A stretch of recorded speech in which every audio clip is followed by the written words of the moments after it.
Сүүлийн үед Netflix-ээр од болоод байгаа My Oxford Year гэдэг киног та үзсэн үү?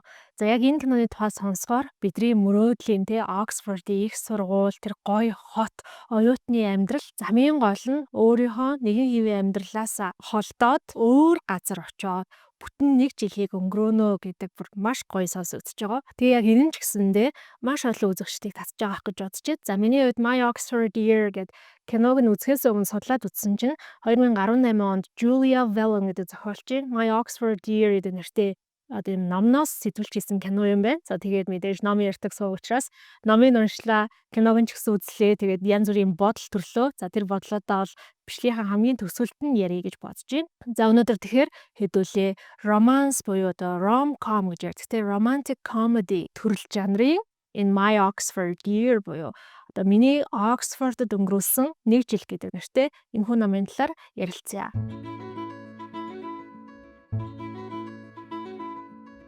Энэ номыг ярихтаа илүү сонирхолтой байхын тулд би бас нэг зүйл ингээд бодлоо л доо. Одоо яг ийм romantic comedy, romance ч юм уу те ер нь ийм номыг бичихэд нэг юм томьёо шахуу зүйл байдаг. А квадратын нөхөн Б квадрат тэнцүү С квадрат гарна гэдэг шиг яг ийм уран зохиол ялангуяа энэ нэг орчин үеийн уран зохиолуудад зориулсан нэг юм томьёо байгаад байгаа байхгүй. Тэгэхээр яг энэ номыг энэ томьёонд хэр таарч ийн гэдгийг нь энэ томьёоныхын дагуу бас ингээд ярилцаж үзвэл илүү сонирхолтой байх болов уу гэж бодож байна. За ингээд ном руугаа орцгоё. За номын хамгийн ихний хуудсанд бид нэр 24 настай Eleanor Dorn гэдэг бүсгүйтэй танилцсанаа.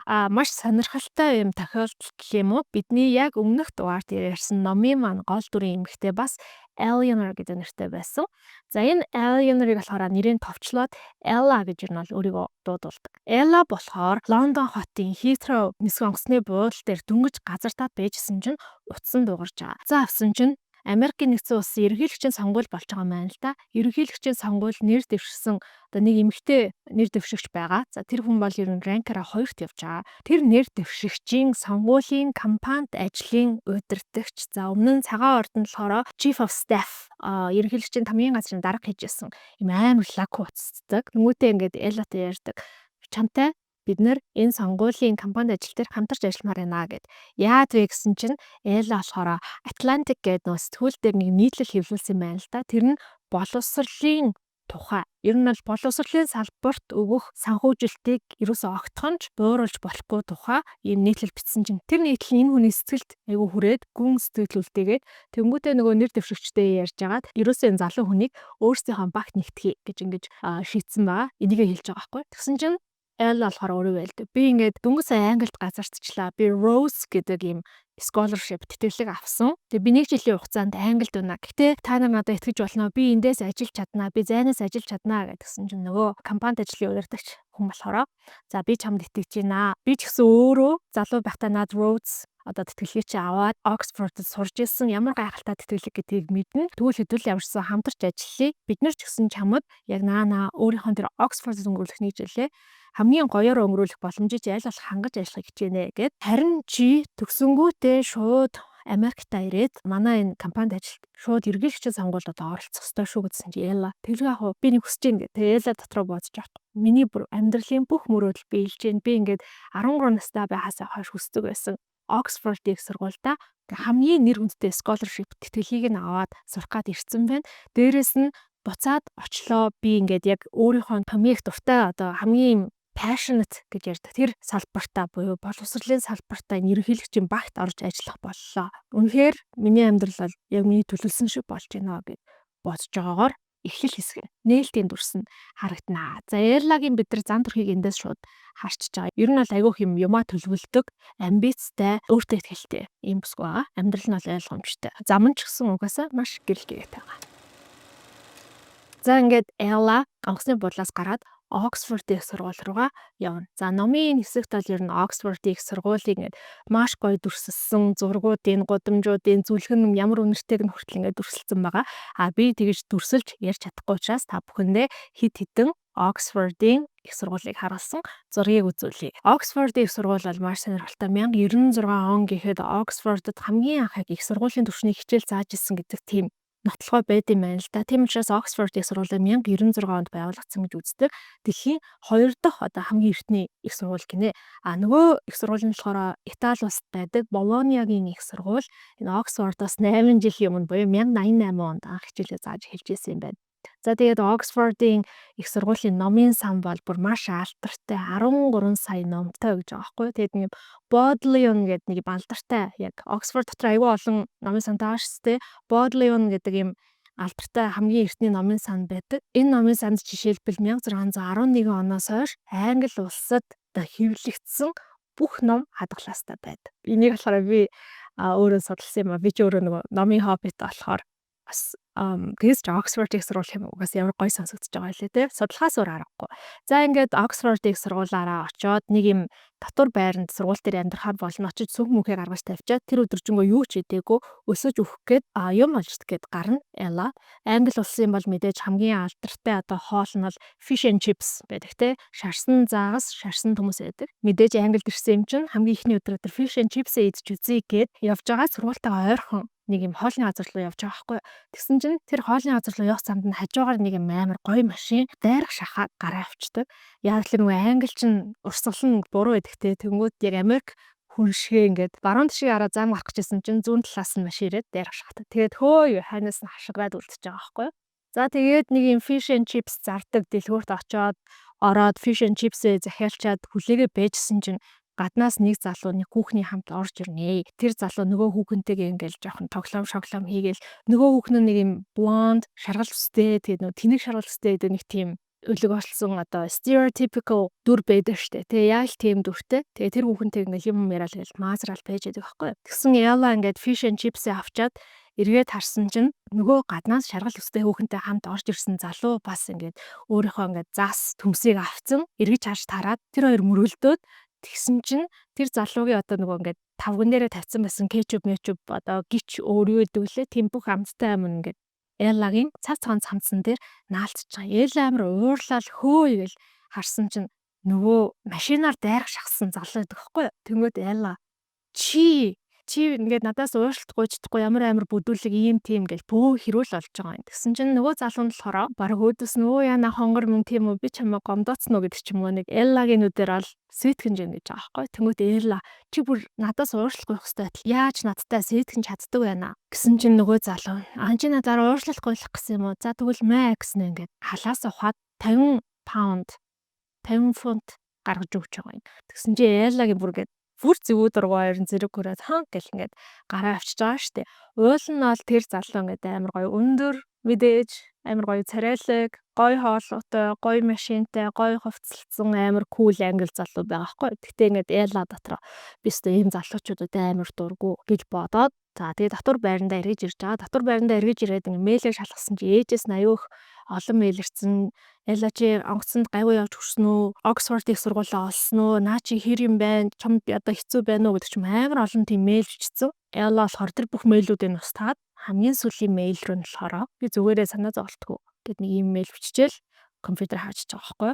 За нээжтэйгээ харилцаа нь л нэг тийм гоё халуун дотн дулаахан биш. Ерөнхийдөө юм төвшөөс янзтай харьцдаг юм байлээ. За ингээд ганц 2 хонолгүй Эллагийн Оксфорд их сургууль хамгийн анхны одоо хичээл нь болох гэж байгаа. Ella Oxford-д Английн утга зохиол 1830-аас 1914 он гэдэг 1830-аас 1914 оны хооронд бичигдсэн англи зохиолчдын бичсэн утга зохиолыг судлах гэж ирсэн. За бүр тийм нэрээ. Уул нь бол яг өөрөө бакалавр болохоор political science улс төрийн шинжлэх ухаан гэдэг иймэрхүү чиглэлээр хийсэн байгаа байхгүй. Гэхдээ энэ удаад өөрийнх нь үгээр бол яг хүн төрөлхтний илүү тийм сайн сайхан урлаглаг зөөлөн мэдрэмжтэй талыг нь судлах гэж ирсэн ингэж ярьдаг. Эллагийн хувьд бол Оксфорд их сургуулийн Stein гэдэг юм алдартай эмэгтэй профессор байгаа. Тэр профессорын хичээл суун гэдэг нэр төрийн хэрэг бараг тэрийг мөрөөдөд ирж байгаа байхгүй. Хамгийн ихний хичээл нь угаасаа тэр профессор Stein-ийн хичээл байсан.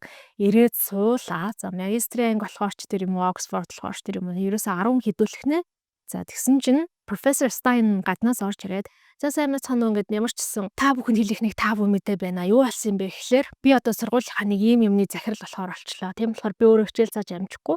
Гэтээ та нарт надаас дутхгүй, бараг надаас илүү гарах тийм мундаг багш олоод ирсэн. Ингээ бүгдээрээ Professor Davenport-ыг хүлээн авцгаая гэд. Тэгсэн чинь гаднаас нэгэн маш гоё өндөр залуу орж ирж байгаа. Хэн байх вэ?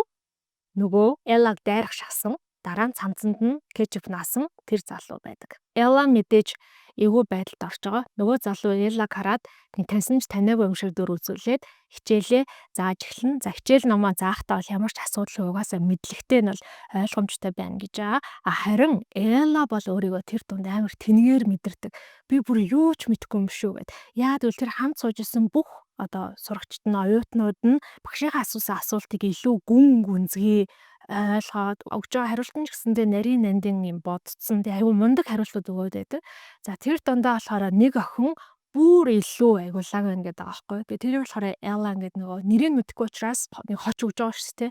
English Rose гэдэг юм хочтой. Тэгээ English Rose гэдэг нь юу гэсэн үг юм бэ гэсэн чинь яг юм жинхэнэ монгол гоо үзэсгэлэн гэж бид нар ярьдаг шүү дээ.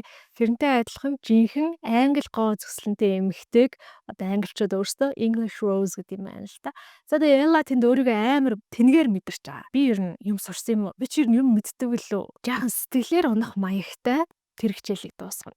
Тэгээд инээ би яг уншсан чинь надад бас миний өөрийн маань нэг юм дурсамж орж ирсэн. Тэрний юу юм бэ гэхээр би оюутан бахта Германд нэг жил оюутан солилцоогоор суралцсан байхгүй. Тэгээд сэдвэн юм миний анхаарлыг татаад байсан учраас магистрийн оюутнуудтай хамт нэг хичээл авсан. За тэрэнд нь болохоор Герман, Дани, за Финланд гэдэг нэг тиймэрхүү зүгийн оюутнууд илүү их суудсан тийм хичээл байсан. Гэтэ нэг юм бас 7-8 улхнаа л байсан. Би ч одоо олон улсын ярилцаагаар сурсан болохоор илүү юм жоохон улс төрийн юмнууд ярьж байгаа шүү дээ.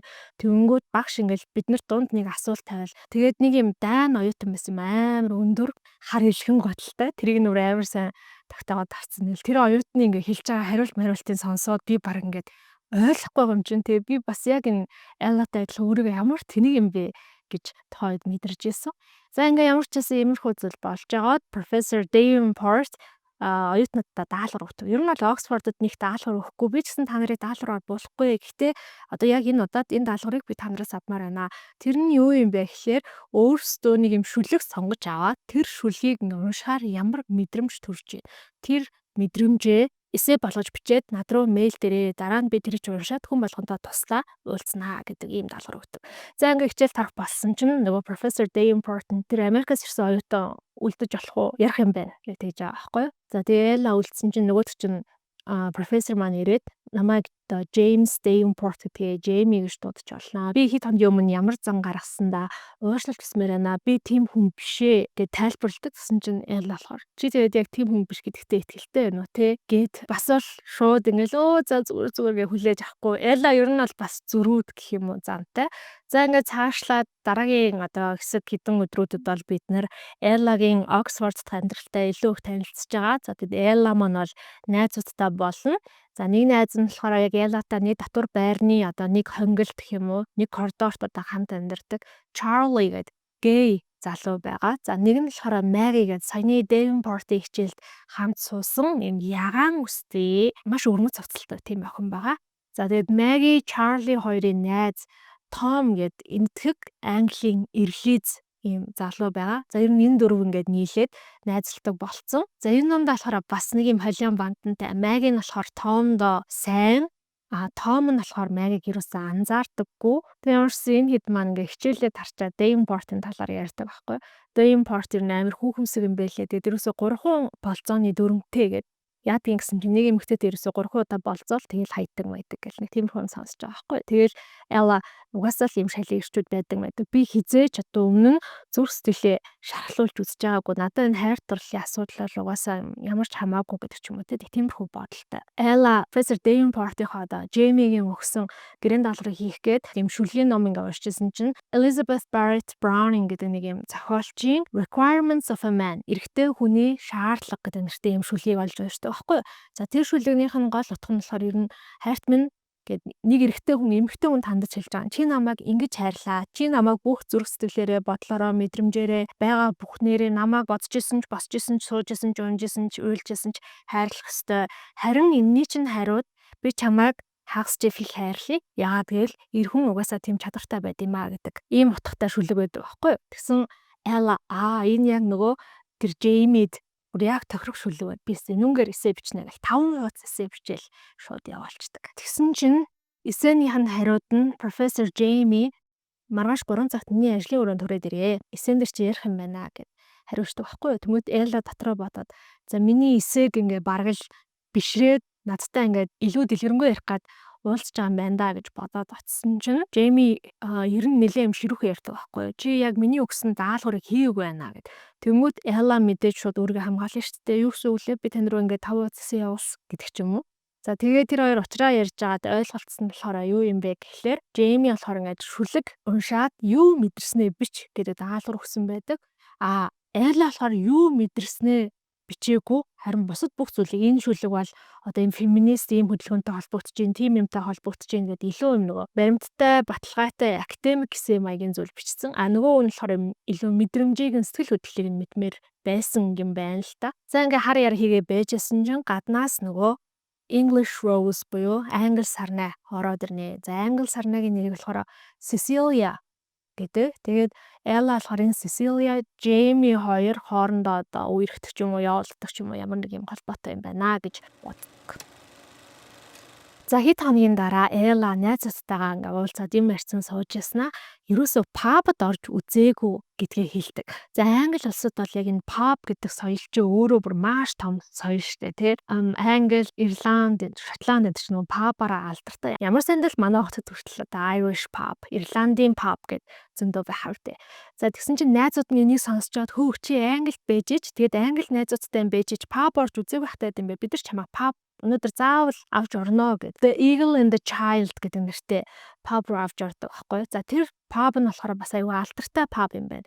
Юугаар алдартай юм бэ гэхээр бүчний эзнийг одоо бичсэн J.R.R. Tolkien гэж зохиолж байдаг те. Narnia-гийн түүхүүдийг бичсэн C.S. Lewis гэж зохиолч байдаг. Эдгээр бүгдээрээ Оксфордыг сурвалж сурж исэн, Оксфордыг сурвалж багшилж исэн хүмүүс юм байна. Тэгээд яг энэ pub-д айгүй их орж ирж үйлчлүүлдэг байсан гинэ.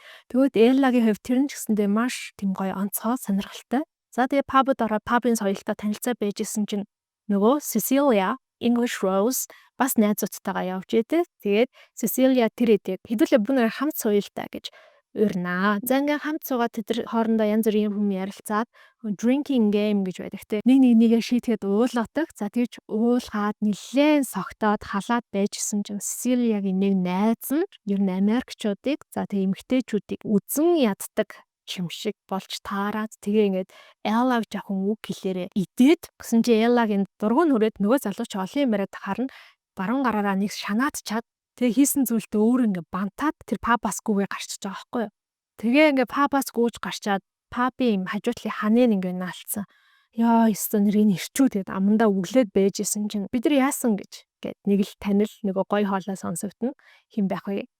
Jamie Davenport. Jamie-тэй нэг ойр зур юм ярьж байгаа саний болсон явдлаа яриад уул ингээ пабд анх удаа орж үзсэн маань энэ байсан юмсан гэдгсэн чинь Jamie пабд анх орж үзчихэж ийм зүйл болчоод хайрч болохгүй. Би чиний энэ туршлагыг чинь гоё болгоод өгье. Энд чинь тэгээ угаасаа нэг юм жоохон commercial болцсон тийм олонний хүлийн газар болцсон pub. Би чамайг өөрийнхөө дуртай pub тавиач игээд өөрийнхөө дуртай pub тавиачаад тэгсэн чинь нэрэл дуртай pub байгаа байхгүй. Тэрний одоо бартендер нь зөөгч нь тогооч нь хүртэл Jamie таньдаг. Jamie Элла хоёроо пабд ууж суунгаа нилээн дотн танилцсан. За Jamie-гийн хувьд болохоор Оксфордын сургуульд докторийн зэргийн хүртэл хамгаалсан. Одоо болохоор постдок гэдэг докторийн зэргийн дараах шатны юм боловсролыг эзэмшээд явж байгаа ийм залуу юм байна. За ийм хүзүүлээ яриа байжсэн чинь Jamie-гийн утсан дуурдаг. Гэсэн чинь Jamie утсаа авдаггүй. Элла ингээ хальт харсан чинь аав гэдэг хүнээс уулын дуудлага ирээд байгаа байхгүй. Нилээ орой болтол суугаад нилээ их хэмжээнд уугаад ер нь гэхдээ энэ ном дээр аяг уугаад байсан. За тэгээд энэ хоёр гараад Элла харих гэсэн чинь Jamie би чамд такси яриад өгөө гэв. Тэгсэн чинь такси баригдахгүй боо юм болж нэг такси барьдаг байхгүй юу. Тэгсэн чинь Jamie арай гэж ганц такси барьсан юм чинь хоёулаа нүгээр хамтдаа явчаа би чамайг замдаа буулгах чи. Тэгэхгүй бол дахиад би такси барих гэх юм бол надад такси олдохгүй юм шиг байна гэж хэлээд тэр хоёр нэг таксинд суугаад тэгээ таксинд дотор юу ч болсон юм мэдгүй. Ингээ боо юм болж цаг хугацааг хурдлууллаа, маргааш өглөө нь оллоо. Яасан бах вэ? Нэг оронд сэрсэн байна.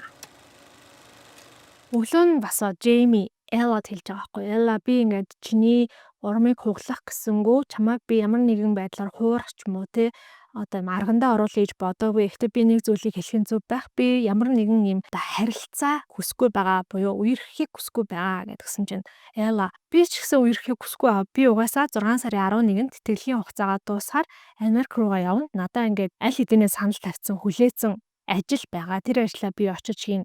Тэгээд ч угаасаа миний одоо энэ завгүй амьдралд надаас хийж хайрлаж дурлах цаг зав байхгүй гэдгсэн чинь Jamie. Тийм үү гэд нэм жоохон жохтой хараад байдаг аахгүй юу. Тэгээ Ella Jamie-гээс асуудаг. Ер нь энэ Oxford-ийн сургууль гэхдээ бид хоёр яхаарахгүй баг шав хоёр юм чин. Бид хоёрын хооронд ямар нэгэн харилцаа байх боломжгүй юм шүү гэсэн чинь Jamie Oxford болохоор тэр тал дээрээ ямар нэгэн тийм дүрм журм байхгүй гэд хариулдаг. Тэгэнгүүт Ella за тэгвэл хоёулаа хин нь юу хүсэж байгаа мэдх юм байна. Юу хүсэхгүй байгаагаа ч гэсэн мэдх юм байна. Хоёулаа харилцаа хүсэхгүй байгаа. Гэхдээ чи дахиад ингэмээр байна уу гэсэн чинь Jamie тэртээ тэргүү чи бит хоёр нэг нэгэндээ дурлахгүй юм чин. Нухацтай тийм харилцаа хүсэхгүй байгаа юм чин. Хоёулаа дахиад ингээл та гэд тэгдэг аахгүй юу.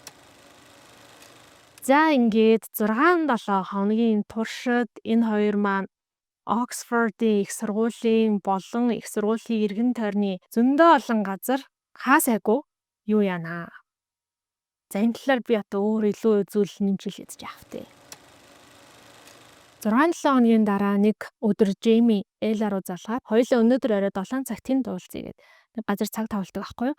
Очсон чинь Jamie Ella-г жижигэн завин дээр суулгаад за тэр Oxford хотын голоор урсдаг тэр голоор ингээд аваад зугаалуулдаг. За тэгээд Ella-г чиний гой тухлаад од хараа гэд. За тэгээд нэлээд голын усан дээр ингээд явсны дараа Jamie Ella дэм халуун савнд хийцэн халуун шоколад өгсөн чинь Ella-гийн гинэт ингээд царайн жоохон сонирн болоо би уухгүй гэж хэлдэг байхгүй. Яагаад халуун шоколад уухгүй гэж чамд одоо энэ халуун шоколадтай холбоотой ямар нэгэн муухай турсамж байд юм уу гэсэн чинь Ella өөрийнхөө амьдралын түүхийг бас ярьж өгдөг. Өмнө нь хизээч хинт ч энэ түүхийг ярьж өгч байгаагүй нэ. Юу болсон юм гэхээр Ella аавынхаа түүхийг ярьж өгнө. Аав нь болохоор яг юм баар ажиллаулдаг. Одоо баарны эзэн бартендер хүн байсан юм байна л та. Тэгээд Ella-гийн 13 насны төрсөн өдрөөр Ella өвчтөй байсан учраас өдөржингөө охинтойгоо хамт янз бүрийн ном уншаал инээдмийн кино мөн үзэж чаад ажилдаа явахынхаа өмнө аав нь өнөөдөр охиныхоо төрсөн өдөр нь болж байгаа юм. Охиныхоо хамгийн дуртай амттан авчирч өгнө гэд. Тэр нь болохоор гэрээс нь нэлээд юм зайтай байдаг нэг юм амттны газрын халуун шоколад байсан юм байна л та. Тэгээд тэр шоколадыг авчирч өгөх гэж жоод машины ослоор нас барсан. За тэр ослын дараа болохоор Ella ээжтэйгээ баг 3-7 хоног шахам уулзаагүй. Ella-г зүгээр жоохон байсан болохоор ч юм ингээд өөр айлд аваачаа тавьсан. Ella-гийн ээж нь сэтгэл санаагаар нав сунаад 3-7 хоногийн дараа одоо охиныгоо тэр айлаас авах гэж ирэхдээ охиноо хараа шууд охиныхоо урд сүгдэж унаал Ella намайг авраач гэд бүр ингээд амар уйлсан гинэ. За тэгээ тэр мөчөд болохоор Ella одоо энэ гэрт би хүчтэй байх хэрэгтэй юм байна гэж бодоод ер нь тэрнээс хойшоо юм хатуу чанга одоо амар карьерийн амбицтай хайр дурлал гэдэг зүйлд цаг цаваад зориулахгүй гэдэг ч юм уу ийм үзэл бодолтой болцсон гэж байгаа байхгүй. Яагаад ер нь яг ийм улс төрийн чиглэлээр сургалсан бэ гэсэн чинь аав нь тийм улс төрийн нөгөө идэвхтэй хүн байсан юм байна л да одоо хорооныхоо төвшөнд ч юм уу те энэ тэнд ийм зам байхгүй байх, ийм замын тэмдэглээ байхгүй байх, сургууль дээр багш нарын хүүхдүүдэд ийм нэг заахгүй байх гэдэг айгүй идэвхтэйс учраас тэр нь бас өөрт нь айгүй нөлөөлсөн байхаа гэж Jamie ярьдаг. Энэ яриаг сонсоод мэдээж Jamie ч гэсэндээ ингээд өмнө нь хүн яриаггүй түүхээ ярихаар бас нэг сэтгэл төрүүлсэн баг. Jamie маргааш нь Ella-г гэртээ арай хоолнд урьдаг. За энэс өмнө болохоор энэ хоёр хичнээн 6-7 хоногийн турш байнг уулздаг байсан ч гэсэндээ хизээч нэг нэгний гэрт очиж байгаагүй. Бас хизээ хамтдаа тохонж үзээгүй юм байна л та. За тэгээд маргааш нь Ella Jamie-г очноо. За тэгээд та бүхнээр жижигхэн ишгэн таавар таалгая заяа. Jamie ямар газар амьдардаг байсан гэж та нар бодож байна. За мэдээж маш эртний, маш том, бараг л ингээд зочны өрөөнд гэхэд хүлээн авалтын танхим шиг тийм том өрөөтэй, тийм гэрт амьдардаг Монгол баян залуу байсан баахгүй. За тэгээ хэдэн үеийнх нь өвөг дээдсийнх нь нөгөө зураачаар зуруулсан хүрэг зураг нь хан манд нь ингээ өлгөөтэй. Яа Jamie яриад энэ болохоор манай аавгийнх ч надад үлдээсэн юм уу? Манай аав ээж хоёр болохоор Шотландд амьдардаг. Тэгэл ингээл хоол хийж өгвөл тэр мөр амар гоё амттай. Тэгээд хүүх ямар гоё амттай хоол өсч өө харин тийм тогоочоос сурсан юм аа гэд. Чи тогоочтой мөсч тогоочтой. Айгүй л гэрээ үйлчлэгчтэй байх таа гэсэн чинь. Тогоочтой айл бол гэрээ үйлчлэгчтэй л ээж таараа штт гэл тэгдэг ч юм уу тий. Тэгээ анх удаага тэр хоёр Jamie-гийн хондог. За маргааш өглөө нь нөгөө эрт өглөөний цай уух гад Нөгөө хамгийн анх таарсан шарсан загас шарсан төмөс гаргадаг газар очиод шарсан төмсөө захиалаа байж исэн чинь гаднаас нэг залуу орж ирсэн. "Хүүе, Джейми ямар удаа уулзаагүй юм бэ? Сайн уу?" гэж нэг бариад авдаг хгүй юу. За тэр нь болохоор тэгсэн чинь Джеймигийн 10 жилийнхэн найз Мартин гэдэг залуу юм байна л да. За тэгээд тэр Мартин болохоор шинэхэн одоо сүйт бүсгүйтэйгээ Софитойгоо ингээд хоёулаа ингээд явцсан. "Джейми чи яагаад хэдэн жил ингээд таг сураггүй болцсон юм бэ? Бид хоёр нэрээ одоо ингээд энэ 3 дахь өдөр bachelorette party-га хийх гэж байгаа. Нөгөө single байх сүүлийн party гэдэг чинь тээ. Тэр party-га хийх гэж байгаа. Та хоёр заавал ирээрээ" гэл. Тиймэрхүү зүйл ярьдаг. Нөгөө нэрээ юу чин сайжирсан уу гэж Мартин асуусан чинь Джейми бүр амар сандраад сайжирсан. Бид хоёр ингээд амар завгүй байна. Одоо нэг гарахгүй болохгүй гэл. Бүр нэг амар сонирн болоод гинэт Эллаг дагуулаад гараа авчиж байгаа байхгүй юу. Тэгээ Элла болохоор Джеймиг өөрөөс нь ичээд байна гэж боддог. Тэгээ замдаа Элла Джеймигээс асуудаг. Мартин гээ саяны залуугийн нөгөө юу чин сайжирсан уу гэж чамаас нэг юм асуусан. Тэр ямар очтой юм бэ? Юу сайжрах хэвтэй юм бэ гэж асуусан чинь Джейми болохоор миний ингээд төрсөн дүү Оливер гэдэг залуу байдаг. Оливер болохоор цусны юм хорт тавдартай. Тэгээд Оливерийн бие сайжирсан уу гэж ингэж асууж байгаамаа. Би ингээд 7 хоног болгон дүүгээ Лондон руу ингээд машиндаа суулгаад авч яваад нөгөө эмчилгээг нь хийлэгдэм аа. Нэг хэсэг эмчилгээ завсарласан байж байгаад одоо эмчилгээ нь эхлэх гэж байгаа. Тийм болохоор би нэг хэсэг хугацаанд нэлээд завгүй болох хаа. Хоёулаа энэ хэсэг хугацаанд уулзгаа байхё. Тэгвэл чам зүгээр үү гэв. Маш ээлдгээр асууад Элла чамд хэр хугацаа хэрэгтэй вэ гэдэгс чи 1 сар гэсч Элла 1 сараа гэд гайхаж өгөх шахам. За тэгээд ер нь бол одоо Джеймитэй уулзсан энэ 6-7 хоногийн хугацаанд бол Элла бодоол байгаа шүү дээ. Ямар гоё царайлаг сайхан залуу вэ? Ямар мэдлэгтэй юм бэ? Ямар джентльмен юм бэ? Ямар гоё хавцалтай юм бэ гэж бүх зүйлийг л ингээл бишрээл бодоол байгаа. Тэгсэн хэрнээ битээр бол зүгээр л friends with benefits гэх нэг тиймэрхүү өнцгөөс одоо хараад ярьдаг гэх юм уу нөгөө найзууд мэдүүдтэй ярьсан. Джейми Эллатай уулзаа нэг хэсэг завсарлаа гэж хэлсэн чинь Элла болохоор юу ч болоогүй юм шиг за тэгээ гэж хүлээж авсан хэрнээ бас дараагийн хэд хоног нь найзуудтайгаа илүү их уулзахтай илүү их уугаал тэгж нэг юм 7 хоног төвчж байгаа. 7 хоногийн дараа Джейми рүү залгаад за яаж ин да дүү чин гайгүй болж гин үү чиний ажил чи ирвэн мэн гэдээ баах юм ярьдаг байхгүй. Тэгснээ Джеймиг чи хаана байгаа гэсэн чи би номын санд өөрийнхөө судалгааны ажил дээр ажиллаа сууж байна гэсэн чинь Элла яг тэр номын сангийнх нь хажуугаар нь явж таарад Джеймид сюрприз барил гэж бодсон юм шүү аа. Номын сан руу нууцаар ороод чи яг аль судал дээр сууж байгаа гинэ. Надаа наа чи ямар гой секси сонсогдож байна гэдэг нэг юм. Уцаар халуухан яриа өрнүүлэх гэж байгаа юм шиг дүр үзүүлээд Джеймиг чи эргэн тойрныхаа нүдийг дүрсэлдээ энэ төргээ тэгдэг байхгүй. Джейми гэсэн чинь би яг тэр хавьд сууж байна гэж ингээл хэлсэн чинь тийм хувцастаа сууж ийн гэж хэлсэн чинь Элла ингээл уцаа барайл тэрийн сонсоод яг тэр газар натсан чинь тэр суудлын хоосон байдیں۔ Эллагийн зүү дургу хоёр нь зэрэг хүрнэ. Яа тэгэхээр анх Джеймитэй энэ харилцааг эхлүүлэхдээ бид хоёр нэг нэгэндээ хайртай дуртай сэтгэлтэй болохгүй нэг нэгнээсээ юу ч илүү хүсэхгүй. Гэхдээ ганцхан л зүйл байгаа. Тэр нь болохоор нэг нэгнтэйгээ яг шудраг байя. Үнэхээр одоо юу гэдэг ингээд өөр таалагдах хүн гараад ирвэл шууд хэлье. Өөр хүнтэй харилцаа өсгмөр аваад шууд хэлье. Магадгүй нэг нэгэндээ сэтгэл татагдчихж байгаа бол тэрийг ч гэсэн шууд хэлээд тэрийг шууд зогсооё гэдэг тийм тохиролцоотой байсан. Тэгсэн чинь Джейми энэ тохиролцоогоо зөрчлөө гэж бодонгуудаа уур нь хүрээд найзуудыгаа цуглуулад клуб орно. Клубд ороод далжитлаа бүжиглээл байж исэн чинь нөгөө загсны дэлгүүрт таарсан Мартин гэд найз нь сүйт бүсгүй Софи яг тэр нөгөө 3 дахь өдөр нь байж тараа тэр хоёрын нөгөө сингл байх сүүлийн үдшилэг нь яг тэр клубнаас болж идэг байхгүй. Софи буюу сүйт бүсгүй нь Эллаг ингээ гараас нь давуулаад байны өрөөнд оруулаад хаалгаа хаагаал иш Элла минь гэлтгснэ. Эмэгтэйчүүд бид нар чи ямар ч их зүйлийг төвчөрч амьдрах хэрэгтэй байд юм дэ. Миний сэтгэл бүр маш хөвдөж чинь тэр мэдээг сонсоод надаа маш аимшигтай санагдсан гэж бүр уйлал хэлдэг байхгүй.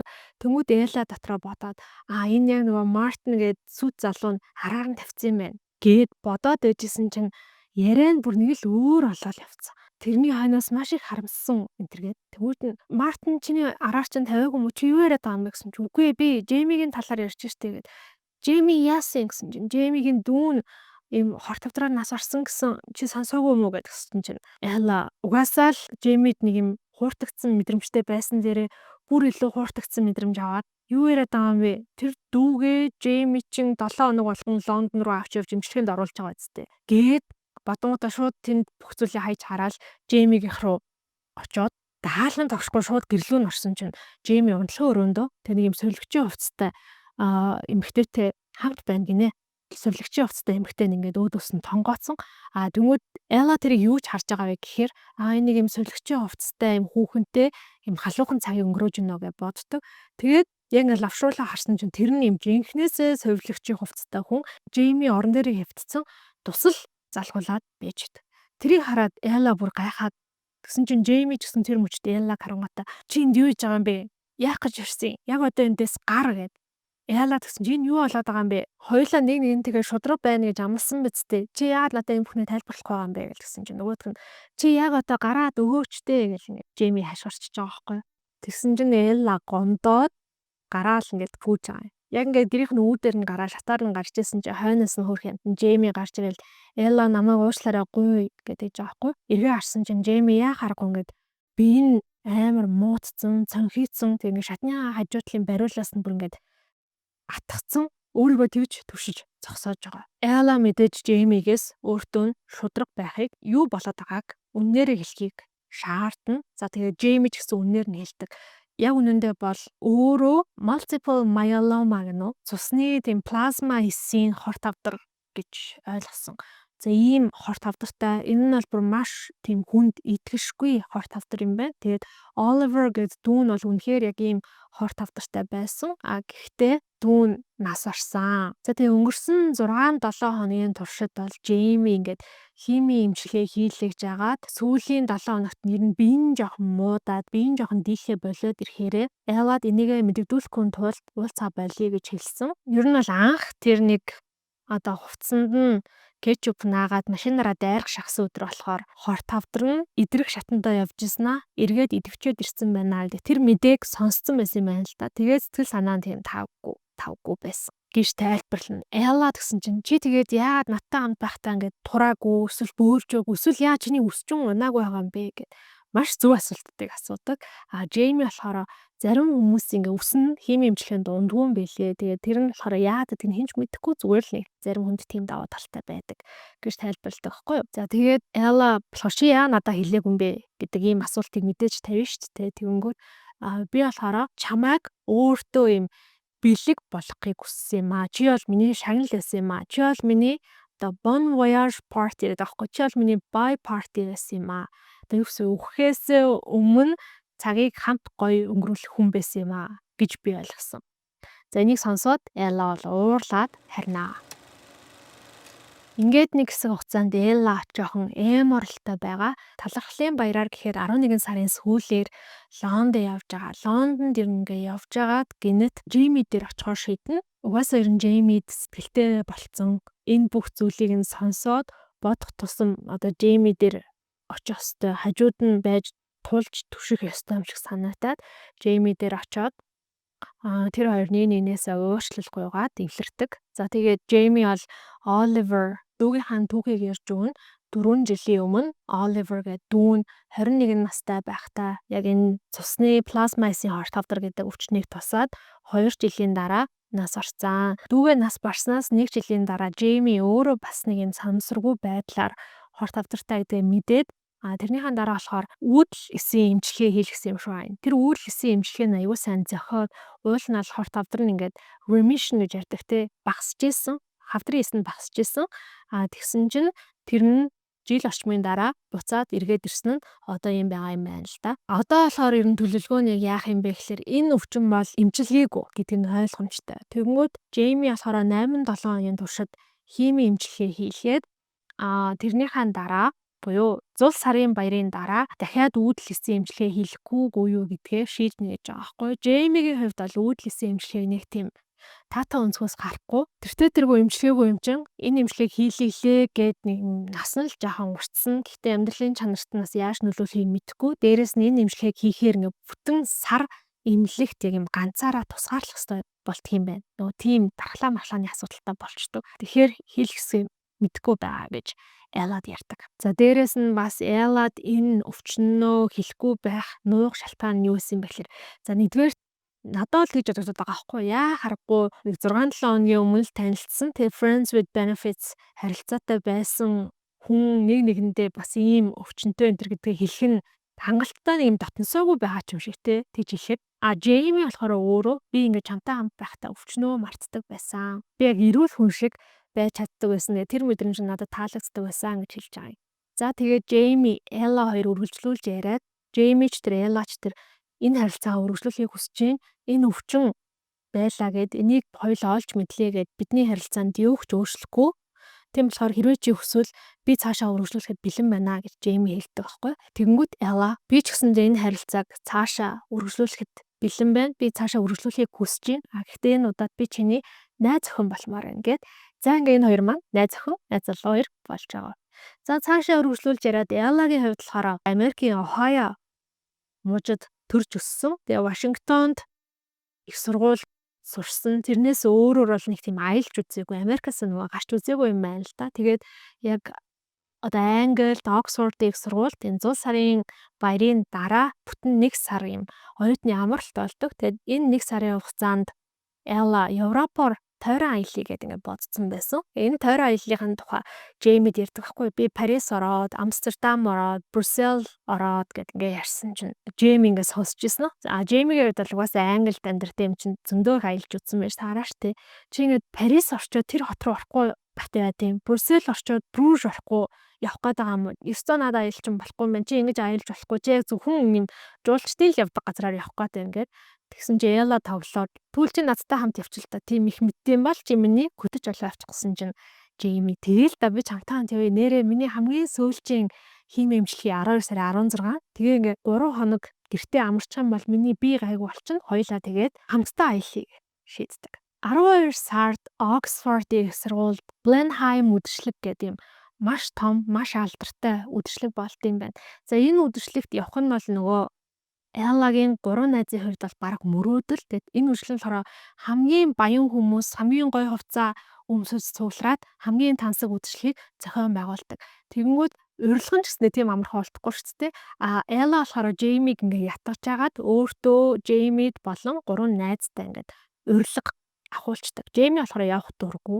Яа тэгэхээр тэр үдшилгэн дээр аав ээж хоёр нь ирнэ гэдэг аахгүй. Ер нь бол аав ээж хоёртоо нэг тийм сайн харилцаатай биш юм байна да гэж Элла ингээд бодсон байдаг. За тэгээ тэр үдшилэгтээ явж байгаа. Үнэхээр л яг үнсгэлжингийн үдшилэг шиг тийм гоё. За үдшилэг дээр болохоор Элла Джеймигийн ээжтэй танилцсан төрүүлээд за Джеймигийн ээж нь гэсэн чимэр маш гоё ааштай үнэхээр юм гоё халуун дулаан хэмээн тийм уур амьсгалтай хүн байдаг. Ээж нь болохоор хүүтэйгээ миний царайлаг хүү гэж мэдлдэг. Хүүн ээжтэйгээ миний үзэсгэлэнтэй ээж гэж мэдлдэг ч юм уу. За эндээс нь харахад бол Джейми ээжтэйгээ ямар нэг асуудал байгаа байхгүй. Аав нь болохоор нэг юм жоохон погдгор нэг юм ах харваасаа айш муутай ярваасан ээлараа ингээл ярваагаал дэшин доош нь гүлэж хараал тиймэрхүү. Джеймигийн аав Эллаг бүжгэн дөрнө. Элла нэлээд гайхсан ч гэсэндээ урилгыг нь аваад Джеймигийн аавтаа бүжгэлж байгаа. Джеймигийн аавтаа бүжгэлжсэн чинь аав нь өөрийнхөө амьдралыг ярьдаг. Миний аав юм баар ажилладаг ядуу хүн байсан. Миний гэрэлсэн эмэгтэй энэ Антониа бол Англидаа нөгөө lady гэдэг ийм цол хэрэгэмтэй аав нь хэдэн зуун одоо газартай 5-5 эдлэнтэй ийм баян айлын охин байсан.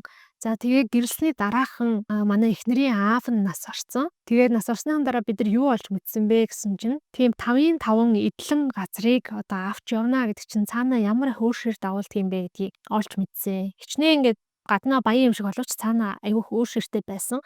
За тэгээ тэрийг дарах хэрэгтэй болсон. Эхнэр маань жирэмсэн болсон. Бид том хүүгээ буюу Джеймиг олсон. Миний хувьд бол нэг эцэг хүний хариуцлага гэдэг зүйл нэмэгдээд хувийн компани байгуулсан. Джеймиг төрөхөд бид нар нэг уулын мухарт жижигхэн модон байшинд халуун уснаас өөр ямар ч туслах зүйлгүй. Эхнэр минь аягүй зовж төрсөн. Тэрний дараа би компани IPO хийгээд миний баг хүү Оливер бол Лондонгийн хамгийн үнэтэй эмнэлгийн хувийн өрөөнд төрсөн гэл ингээ ярьж байгаа байхгүй. Тэгснэ гинэт шууд Эллагийн амьдралыг ярьтыг. Чиний аав ч гэсэндээ яг миний аавтай адилхан юм баар ажилладаг хүн байсан биз дээ. Гээд Эллаг хаан сурсан, ээж нь хаан амьдардаг, төгсөөд очоод хийх ажлыг нь хүртэл идж байгаа юм амар судалсан байгаа байхгүй. Ингэж ярьж яснаа. Миний хүү чамаас болоод тэр үүдл хийсэн эмчилгээг хийлгэхийг хүсэхгүй аа. Тэгэхээр чамд чи өөрөө тийм үн цэнтэй хүү юм шиг санагдаж байна уу? Гэж асуусан чинь Элла жоохон гайхсан. Тэр надтай хамаагүй. Тэр бол Джеймигийн сонголт штэ гэж хэлдэг байхгүй. Гэсэн чинь аав нь үгүй. Тэр бол чамаас олж байгаа. Яагаад тэгэхээр хэрвээ тэр үүдэл хийсэн эмчилгээг нь хийлэгчих юм бол Джейми бүтэн 1 сар эмнэлэгт тусгаарлагдах ёстой. Харин чи 6 сарын 11-нд дотор руугаа буцсан. Тэгэхээр Джейми чамаас бүхэл бүтэн 1 сарын хугацаанд хол байж чадахгүй болохоро тэр эмчилгээг хийлэхгүй байгаа.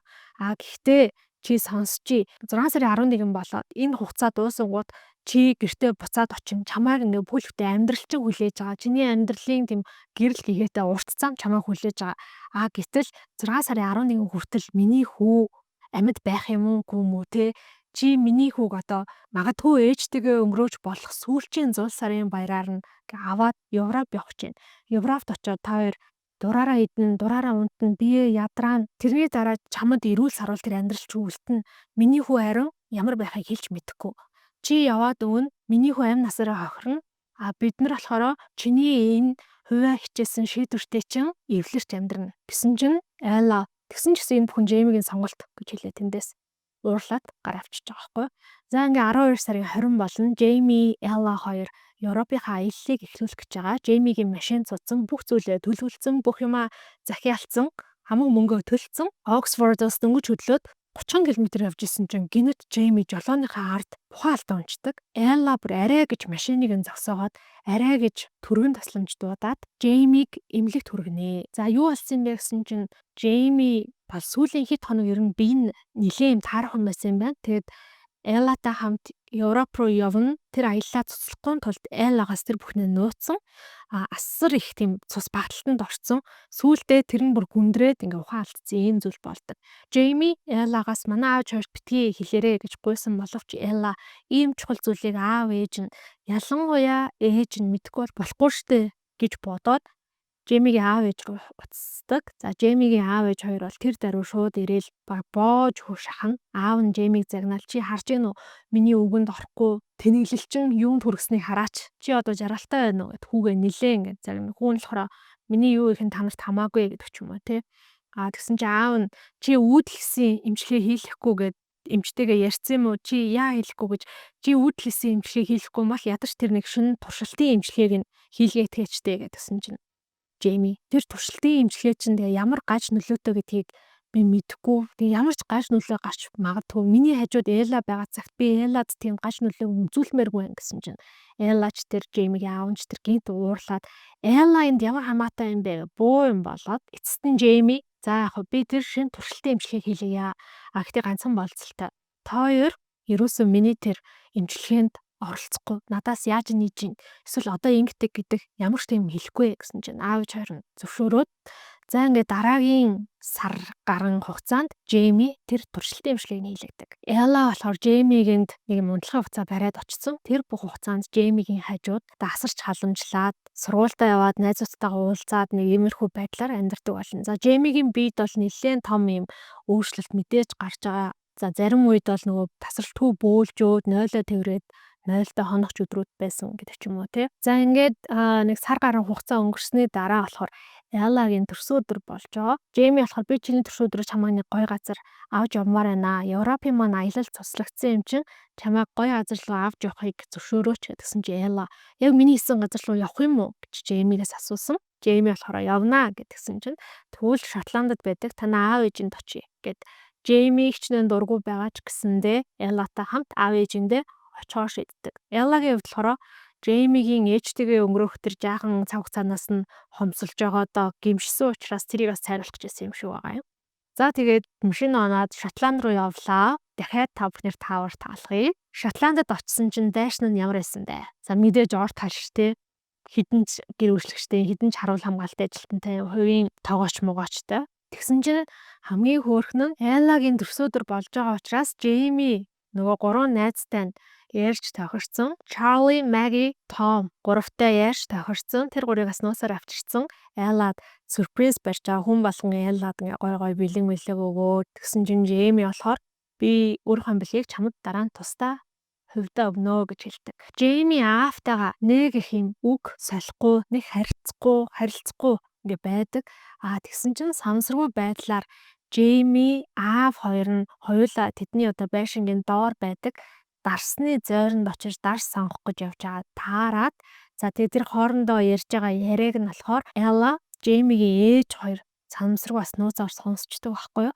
За тэгээ яг Jamie-гийн аавтайгаа таархаа болцсон, аавтайгаа харьцаа болцсны шалтгаан нь юу юм бэ гэхээр дүүтэй нь холбоотой юм байна. Jamie бол нэлээ ихэнх үедээ онцлогдсон. Oliver болохоор жоох юм хүндэрсэн хойно онцлогдсон юм байна. За тэгээд Oliver-ыг бол 2 жилийн туршид бүр ингээл хамгийн сайн гэсэн эмчилгээг хийгээл ямар нэгэн байдлаар ингээд нөгөө амийг нь торгоогоод исэн. Тэнгүүд Oliver нь сүултээ ч гэсэн өөрөө бүр ядраад одоо болио гэж хэлсэн байгаа. Тэр үгийг нь аав нь тоохгүй одоо хүүн хичнээн өвдөж шаналж исэн ч хамаагүй ерөөсөө л амьд л байлгана гэж ингээд зүтгээд байсан. Тэнгүүд нь Oliver Jamie хоёр ярилцж байгаа яасан бэ гэхээр тэр одоо амь насыг нь юм амьтай голтой байлгаад байгаа тэр эмчилгээг нь зогсоох эрхийг нь гэх юм уу одоо power of attorney л гэдэг юм да. Тэр эрхийг нь аавд нь байсныг нь Jamie рүү шилжүүлсэн.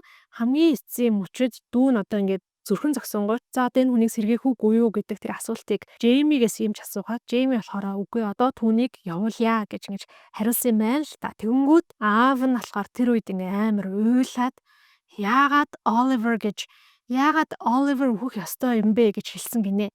За тэгсэн энэ үг нь болохоор Jamie бүр маш хүн дээр туссан. Та угаасаа л Oliver тайртай байсан. Та надад хайргүй байсан. Тийм учраас та Oliver-ийн оронд намайг үхээсэй гэж бодсон. Тэгээд та тэгж хэлсэн гэсэн чинь аав нь бүр гайхаад би 2 хүүтэй би хоёуланд нь маш их хайртай. Би чамд хайртай тэнгээ чи ойлгож гин үү? Тэр үед яагаад Oliver гэж хэлсэн нь яагаад Oliver-ийн оронд би үхээгүй юм бэ гэж би өөрийгөө хэлсэн юм аа. Чи буруу ойлгосон байна гэд. За ингээд тэр хоёр жоохон байжснаа ингээд тэгээ та надад хайртай мөсч тэлгүй байд юм бэ. Эцэг хүн үр хөвгтөд хайртай байлгүй яад ингээд иймэрхүү юм болоод эвлэрч байгаа. За эвлэрснийхаа дараа бол мэдээж Jamie-гийн аав Ellad илүү сайхан хандаад эхэлнэ тэ. За тэгээ тэр оройн ингээд бүх зүйл баг ингээд төгс төгөлтөр байгаа шүү дээ. Jamie аав ээжтэйгээ эвлэрчлээ. Найзууд нь ирсэн маш гойтрс өдөр болоод тэр шөнийг Ella Jamie хоёр хамтдаа өнгөрөв. Өглөө нь Ella сэрээд Jamie сэрэхс Jamie сэрдэггүй биений хүрээд үтсэн чинь хаав халуур шатчихийдэг. Нүдийг нь ингээд зохийг нь хүчээр ингээд нэг харсан чинь нүдний хар нь ингээд толгойнхоо хойшоо гүгөөд орсон гэх юм уу? Нүдний хар нь харагдахгүй. Тэнгүүд тэрийг айгүй тийм амжигтай болчлоо гэж Ella ойлгоод тусламж дуудаад Jamie-г нисдэг тэргээр эмнэлэг рүү авч байгаа. Эмнэлэгт мэдээж Jamie-г цаашаагаа авч ороод Jamie-гийн аав ээж Ella гоор үүдэнд нь нэлээд хүлээж байгаа штэ. За тэгсэн чинь эмч гарч ирээд хэлдэг. Jamie хатгаа туссан байна. Тосготаа бүр маш хүнд туссан байна. Өмнө нь ингээ хатгаа туссан хүнийг ингэж хурдан хүндэрч байгааг нь ерөөсөө хараагүй. Дээрээс нь нэмээд энэ хүн маань ингээ хорт тавтартай те дархлааны юм асуудалтай учраас бид нар бол маш юм эмзэг үе дээр ирсэн байна. Одоо ингээ хүлээгээс өөр арга авахгүй бид нар Jamie-г ингээ хиймлэр комонд оруулсан байгаа. Тэгвэл одоо энэ хүний идэрэлтэнд арай дөхөм гэж ингэж бодсон юм аа гэж хэлдэг. За мэдээж энэ мэдээ бол Ellad ч тэр гэр бүлийнхэнд нь ч тэр бүгдээрэнд нь маш хүнд тусна. Jamie-гийн аав ээж Ella 3 дээр нөгөө Cecilia англ сарна ирнэ.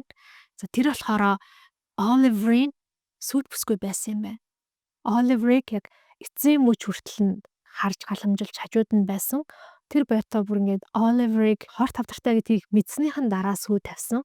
Тийм болохоор Jamie-гийн гэр бүлтэй илүү дотн юм байдаг, найс нөхчөг байдаг. Jamie ч гэсэн Cecilia-г илүү халамжилдаг. Тэнгүүт Ella болохоор тэрийг Jamie, Cecilia хоёр хоорондоо юм харилцаатай юм байна гэж ойлгоод байдаг шээ. Гэтэл ийм өөр харилцаатай байсан юм байна л та. За ингээд тэд нэр эмнэлэгт өдөр шөнөгөө хүлээж эхэлнэ. Ella-гийн толгой дотор ерөөсөө нэг л бодол эргэлдээд байдаг. Хэрвээ энийг л даваад гарчих юм бол гэдэг бодол. Гэхдээ энийг даваад гарчих юм бол яг яах юм бэ гэдэг өөрөө бас мэдэхгүй. Ингээд Ella-гийн хувьд одоо маш их зүйлийг эргцүүлж бодож үзэж байгаа. Аав нь нас барахад жишээлбэл Ella яг хажууд нь байгаагүй, аавынхаа цогцыг ч хараагүй, ажил явдалд нь ч оролцоогүй. Тийм болохоор ингээ аавынхаа үхэлтэй эвлэрэх аягүй хэцүү байсан юм байна гэдгийг ойлгоно. Энэ тухай одоо Cecilia-тай ярьж байгаад бүр уйлна. Аавынхаа араас гашуудаж уйлж хүртэл үзээгүй байсан байгаа байхгүй юу? За мөн Cecilia-гийн хэлсэн үг бол ахин дахин бодогдно. Cecilia юу гэж хэлсэн бэ гэхээр өгч байгаа хүнийг бүр хамгийн ихээр хайрлах ёстой. Тэгхийн бол тэр хүн хайрын дунд амьсгал хураана гэж хэлсэн. Тэгэнгүүт Jamie-г бүр хамгийн ихээр хайрлах ёстой юм байна гэдэг тийм бодол хүртэл төрөөд байгаа. Өмнө нь яагаад Ella хүнд хайртай болж байгаагүй юм болоо? Яг юм зүрх сэтгэлээ шаргалтал тэг хүнд тэгж чин үнэнчээр дурлж байгаагүй юм болоо гэдгээ бас бодож үзсэн. Тэгээд үргэлж хайрыг мэдрэмжийг ингээ хоёрт тавьдаг байсан тий. Тэрнээс тийм айцтай байсан гэдгээ ойлгоно. За энэ үед болохоор нөгөө сонгуулийн кампанит ажлын одоо удирдагч залуу биш тэ. Тэр залхам ер нь бол манай одоо эмэгтэй нэр дэвшигч маань сонгуульд гарах нь бараг тодорхой болцсон. Ерөнхийлөгчийн сонгуульд нэлийн хүчтэй өрсөлдөж исэн хоёр оролцогчийн мэтгэлцэн болоод тэрэн дээр болохоор манай талын нэр дэвшигч маань нөгөө өрсөлдөгчөө бүр нам цохоод унгацсан юм байна. Тэнгүүд Эллата юу гэж ярьж байна гэхээр 6 сарын 11-ээс өмнө хүрээд ирээ. Тэгээд одоо үлдсэн энэ сонгуулийн кампанит ажлыг бөөнөрөө те хүчээр нэгтгээд даваа гарья. Тэгснийхэн дараа ерөнхийлөгчийн улс төрийн зөвлөлийн дэд дарга гэдэг энэ албан тушаалд чамайг тавихаар болсон гэж хэлж байгаа байхгүй юу. Энэ нь бол 24-25 настай эмэгтэй хувьд бүр маш том боломж. Энэ амьдралдаа үргэлж хүсэж хүлээж исэн нөгөө манифестлдаг байсан тэр боломж нэг аахгүй тий. Тэнгүүд Элла за тэгье би наа саналыг чинь зөвшөөрж гинэ гэж хэлдэг. Гэхдээ Эллагийн толгой нь бүр эргэцэн байгаа. Нөгөө энийг л даваад гарчих юм бол гэдэг бас нэг бодол байгаад байгаа шүү дээ.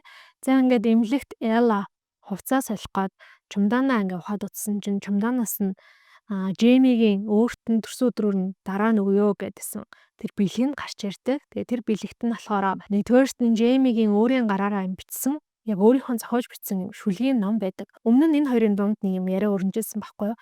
Джейми ерөөсөн шүлэг бичдэггүйгээд яагаад шүлэг бичдэггүй юм гэхээр би шүлэг бичиж чаддаг хүн биш. Би зөвөр уншаад тэр гоё таашаалыг нь мэдэрч чаддаг хүн гэд. Яад гэдгсэн чинь хүний сэтгэл хөдлөл мэдрэмж гэдэг тэр агуу далайг нэг тусал мэд хідэн үгэнд багтааж чадсан би бишээ гэж хэлчихсэн. Тэгтэл одоо Эллад зориулаад бүхэл бүтэн дэвтрийг шүлгээр дүүргэсэн байдаг. Тэр шүлэгтээ дэвтрийн завсраас нь болохоор галт тэрэгний тасалбар олддог.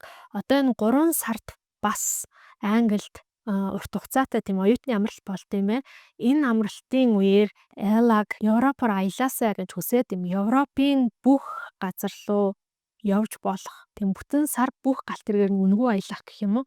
Тийм одоо галт тэрэгний билет байгаа байхгүй. Тэгээд нэг мэдчилгээний хуудастай тэрэн дээр нь болохоор үргэлжлүүлэн амьдраа гэдэг ийм үг бичсэн байдаг. Тэгэнгүүт Элла энийг яг бариад бүр өгтлээ уйлаад энэ бол намайг өөрөөсөө илүү хайрлж байгаа хайр юм байна. Бид хоёрт угаасаа юм богинохон хугацаа байхад чинь бүх хорон мөч цаг бүрээ надтай өнгөрөөнө үү гэж бодож болох байсан тий. Гэтэл энэ хүн намайг энэ дэлхийн ертөнцийг үзээсээ одоо өөрийнхөө тэр мөрөөдөд байсан мөрөөдлийг биелүүлээд аялаасаа гэж хүсэж байгаа учраас энэ хүн намайг өөрөөсөө илүү хайрлаж байгаа маа гэдгийг нь Элла ойлгоод ийм их хайрыг би яах вэ гэж боддог.